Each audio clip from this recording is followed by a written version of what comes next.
El dignatario aseguró que no cederá a las presiones de los pandilleros responsables de las revueltas que se oponen al traslado de sus líderes. Que pensaban que se iban a encontrar con un gobierno que iba a ceder y a negociar y a permitirles continuar con la serie de privilegios ilegales a los que ya estaban acostumbrados. Al final nosotros entendemos que la crisis se desata porque las maras, las pandillas criminales, se dieron cuenta de que nuestra política de tomar control de las cárceles, de no negociar, no era un discurso que iba a ir acompañado después por negociaciones, sino que era una determinación clara. También confirmó que Aldo Dupié Ochoa Mejía, alias El Lobo, seguirá recluido en la cárcel Renovación 1 en el departamento de Escuintla, pese a que no le gusten las condiciones climáticas y solicite más comodidades que no están dispuestos a darle.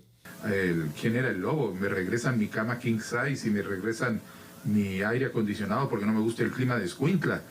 Y no, se encontró con un gobierno que responde con toda la contundencia, que en el término de 24 horas recupera el control de las 3 cárceles. El Lobo está condenado a creo que 2000 años de cárcel en razón de la lista innumerable de crímenes horribles que ha cometido y va a cumplir sus 2000 años de cárcel, eso es lo que le dé la vida para cumplir, porque no va a salir de la cárcel. Está en este momento detenido, aislado, protegido de una manera que no va a permitir escaparse, ni estar en contacto, ni dirigir a nadie, y por supuesto que no va a regresar a la cárcel donde él estaba antes, en donde tenía un departamento y vivía en condiciones casi como de un centro de recreación.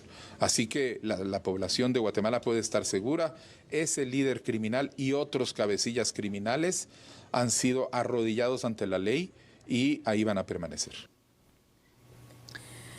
Bueno, se confirma que alias El Lobo se encuentra en Renovación 1 y se están pensando en estrategias para poder tomar el control y sobre todo atender este tipo de perfiles criminales. Y precisamente, Fernando, con eso quiero iniciar. El perfil de alias El Lobo. Realmente pues es un líder que tiene un peso bastante fuerte en su organización y que en muchas ocasiones también ha demostrado ese poder que tiene incluso estando privado de libertad. Bueno, hay que empezar por desgranar el concepto de liderazgo, porque naturalmente lo que siempre se espera es que el liderazgo apunte a algo positivo, un liderazgo que realmente pueda llevar a feliz término a un grupo de personas que alcancen un objetivo que se han trazado y que sea para bien, no solo de ellos, sino en general para sus familias y para la sociedad. Sin embargo, también hay liderazgos negativos y el liderazgo negativo está presente en un sinfín de aspectos, incluso a nivel de la experiencia laboral. Podemos hablar con cuántas personas, te puedo apostar que son miles de personas las que conocen a más de algún jefe, director, alguien a cargo de una institución o de una empresa que ha tenido una actitud negativa. Es un liderazgo negativo que solo ve aspectos que le convengan y no le importa más nada de lo que suceda alrededor. Puede haber maltrato de los subalternos, maltrato de los compañeros, etc. El perfil en este caso de un reo que tiene más de 1000 años de prisión en su contra por la diversidad de sentencias que se han dictado por los actos criminales en los cuales se ha visto involucrado, pues naturalmente te hace pensar en ese liderazgo negativo. Ese liderazgo que al final dentro de esa línea de la criminalidad en la que se manejan, pues naturalmente hay una gran cantidad de personas que por supuesto obedecen las instrucciones de él y las ejecutan tal y como él lo indica.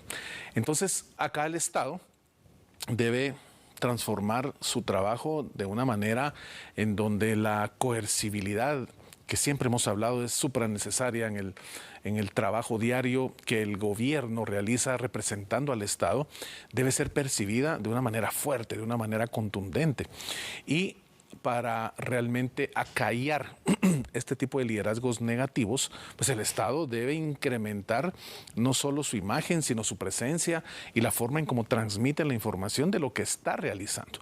Entonces, en este caso, pues naturalmente hemos visto que las decisiones a nivel del sistema penitenciario, el Ministerio de Gobernación y el gobierno en general, desde el Ejecutivo, pues ha sido contener y aislar a esta persona para que naturalmente ya no se siga dando esa comunicación y esas instrucciones de su parte para seguir consolidando pues este mecanismo de miedo que se infundió en la sociedad desde el día sábado, el domingo, que cobra obviamente un auge bárbaro y fuertísimo y que naturalmente pues paralizó a un país visualizando lo que puede llegar a hacer solo una persona con obviamente esta oleada de crímenes que realmente enlutaron a tantas personas y a tantas familias en el país.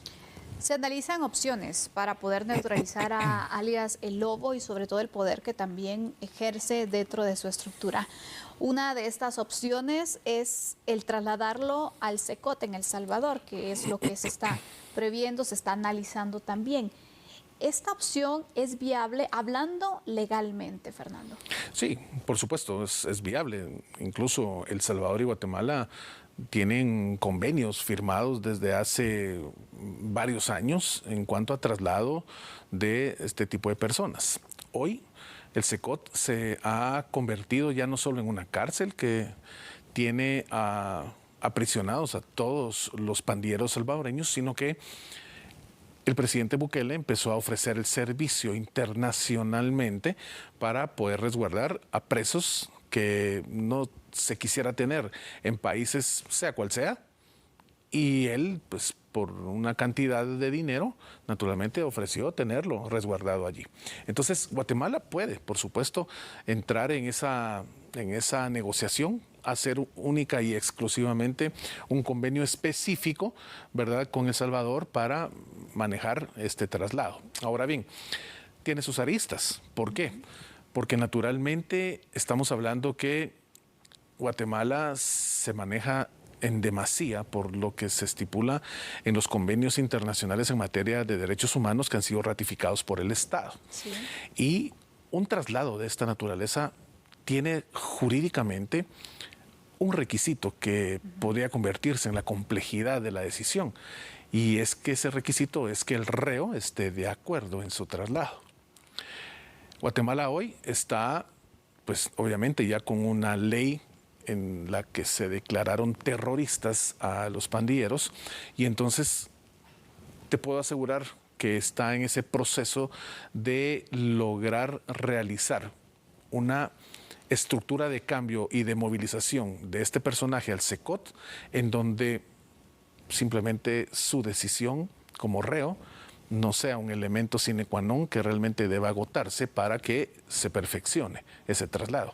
Es decir, que sea una condición de decisión del Estado por los daños que se le causa al país y a la sociedad por tenerlo acá, y no que él pueda venir y definir si quiero o no quiero.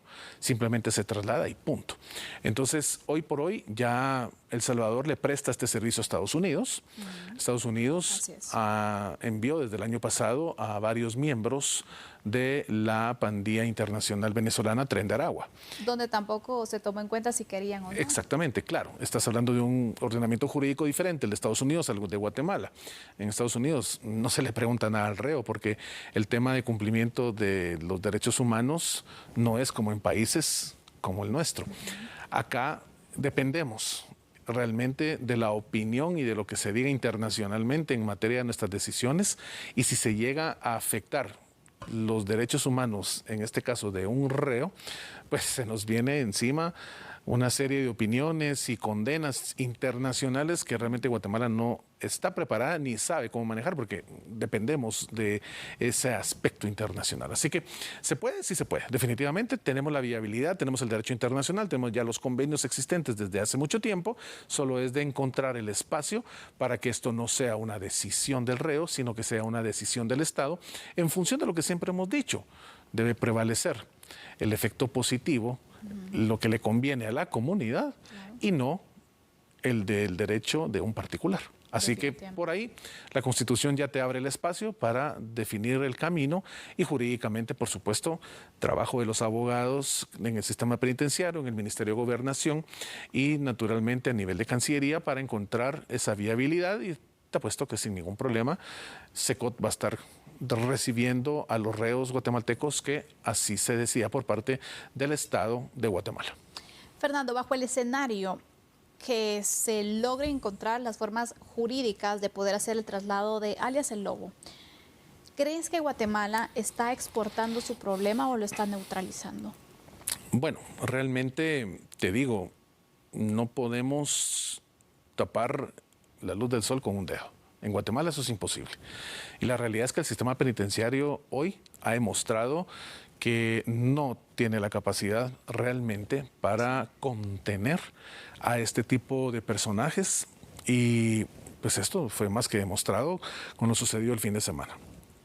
También ha demostrado, lamentablemente, el sistema en la administración pública que este parámetro de la inteligencia que debe anticiparse a las acciones que puedan generarle un gran dolor, un gran problema a la sociedad, pues también falló. Entonces, te digo una cosa, si estamos conscientes que no estamos en la capacidad de poder administrar este problema hoy por hoy, yo, que soy el que paga los impuestos, tú que pagas tus impuestos, 18 punto y pico de millones de personas que pagamos impuestos, somos quienes realmente tenemos el sartén por el mango y decidimos que si lo mejor es, como tú bien dijiste, exportar ese problema y trasladarlo a un lugar que sí está preparado, que sí tiene las condiciones, que sí tiene como mínimo una cárcel de máxima seguridad bien hecha, bien construida para ese fin, pues entonces paguemos del dinero que se tiene acá del erario público, porque obviamente esto no va a ser gratis. El Salvador más o menos cobra una tarifa entre 150 y 200 dólares diarios por reo. Pero te digo una cosa, creo que la preferencia de quienes pagamos impuestos va a ser mejor tener allá controlado ese problema para encontrar aquí solución y que no vuelva a suscitarse, a repetirse algo como lo vivido el pasado fin de semana. Y bueno, más allá de pensar en el lugar donde cumplirá su condena, el caso de alias El Lobo sin duda reflejan esos retos, esos desafíos que enfrenta nuestro sistema de justicia y por supuesto nuestro sistema de seguridad. Así finalizamos el análisis. Fernando, nos vemos mañana para poder continuar analizando los temas que resaltan en el día. Buenas noches. Buenas noches, Sandy, un placer estar contigo y por supuesto, amigo y amiga televidente, muy buen descanso, buena noche y como dice Sandy, mañana nos vemos nuevamente aquí en A la Medida. No cambie, regresa mi distinguida colega con más información. Vamos a la pausa.